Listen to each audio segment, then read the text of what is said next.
여러분 혹시 이런 경험 있어? 우리 집 변기를 안 썼는데 변기물이 출렁거리거나 꾸르륵 소리가 나는 거야.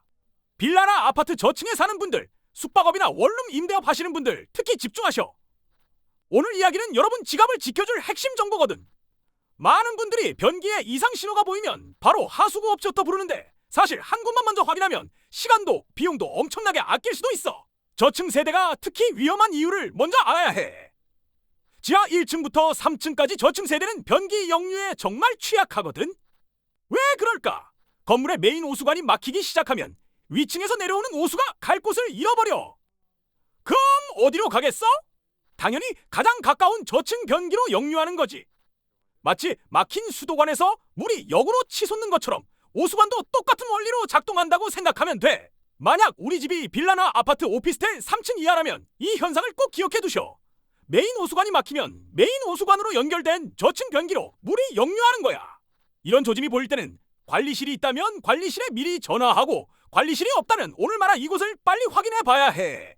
하수구 문제가 생기면 다순히 하수구 전문업자를 부르는 게 맞지만 역류 조짐만 있다면 이곳을 먼저 확인하셔. 먼저 확인할 그곳은 바로 정화조야. 정화조가 어떤 이유로 꽉 막혀서 대변과 오물이 꽉 차 있으면 가정에서 쓰는 변기물이 정화조로 가지 못하고 저층으로 역류할 가능성이 엄청나게 커지거든. 정화조로 들어가는 배관이나 정화조에서 나가는 배관이 막혀 있어도 똑같은 문제가 발생해. 이게 바로 많은 분들이 모르는 핵심 포인트야. 변기 문제의 진짜 원인이 정화조에 있는 경우가 정말 많거든. 정화조는 법적으로 1년에 1회 이상 청소를 해야 하는데 보통은 1년에 한 번만 청소를 해. 근데 여기서 중요한 게 뭐냐면 1년에 한 번은 최소 기준이라는 거야. 변기 사용량이 많거나 변기로 물티슈나 음식을 버리는 관리가 힘든 곳이라면 1년에 한 번으론 절대 부족해. 실제로 내가 모텔에 변기 역류로 고압 세척하러 간 적이 있는데 거기는 정화조 청소한 지 4개월밖에 안 지났는데 정화조가 꽉 차 있더라고. 이렇듯 정화조 청소는 1년에 한 번이 아니라 1년에 최소 한 번 이상을 해야 한다는 걸 확실하게 기억하셔. 특히 모텔이나 고시원 같은 숙박업소는 변기 사용량이 압도적으로 많고 다세대 빌라는 많은 세대가 하나의 정화조를 공유하잖아. 원룸 건물도 젊은 세대들이 많이 살아서 사용 빈도가 높아. 이런 곳들은 3개월에서 6개월마다 정기적으로 점검하고 청소하는 게 안전해. 변기나 하수구 역류가 발생하면 단순히 막힌 하수구 뚫는 게 문제가 아니야. 2차 피해가 생기는 게 정말 심각하거든. 당장은 역류하는 세대의 악취 같은 소소한 것부터 시작해서 거실이나 방까지 넘친다면 정화조 청소하는 비용이나 하수구 뚫는 비용과는 비교도 안 되게 피해 복구를 위해서 엄청난 비용을 지불해야 해. 현장 다니면서 변기가 넘쳐서 오물이 방으로 넘어가서 큰 낭패를 보는 집 진짜 많이 봤어. 아파트처럼 보통 관리실이 있다면 좀 다르겠지만 관리실 같은 게 없다면 역류한 세대는 엄청난 억울함에 처할 수 있어.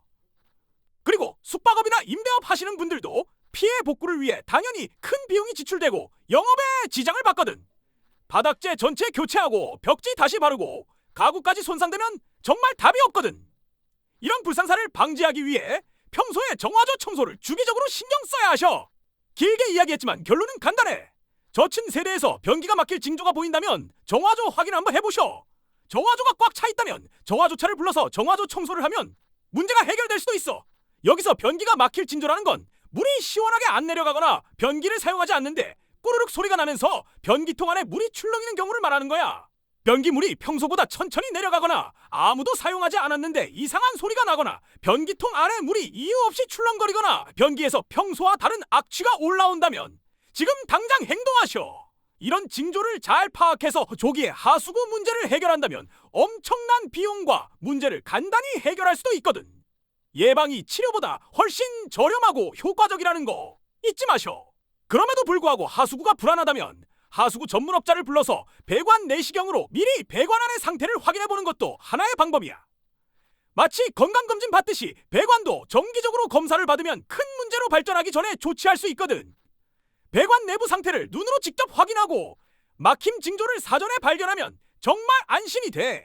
검사도 받고 문제가 있다면 초기에 문제를 해결한다면 이게 훨씬 더 효율적이야. 오늘 이야기 정말 중요하니까 꼭 기억하셔. 변기 역류는 절대 가볍게 볼 문제가 아니야. 특히 저층에 거주하시거나 숙박업이나 임대업 하시는 분들은 더욱 그래. 하지만 오늘 말한 것처럼 정화조만 잘 관리해도 대부분의 문제를 예방할 수 있거든. 1년에 최소 한 회 이상 청소하고 사용량 많으면 더 자주 청소하고 역류 조짐 보이면 즉시 정화조 확인하셔. 이것만 지켜도 여러분 지갑 두둑해져. 오늘 영상이 도움됐다면 지금 당장 좋아요 꾹 눌러주시고 구독도 꾹 해주셔. 여러분의 좋아요 하나가 더 많은 분들에게 이 중요한 정보를 전달할 수 있거든. 댓글로 여러분 경험도 공유해주시면 더 좋고 실제 도움이 되는 정보로 또 찾아올게.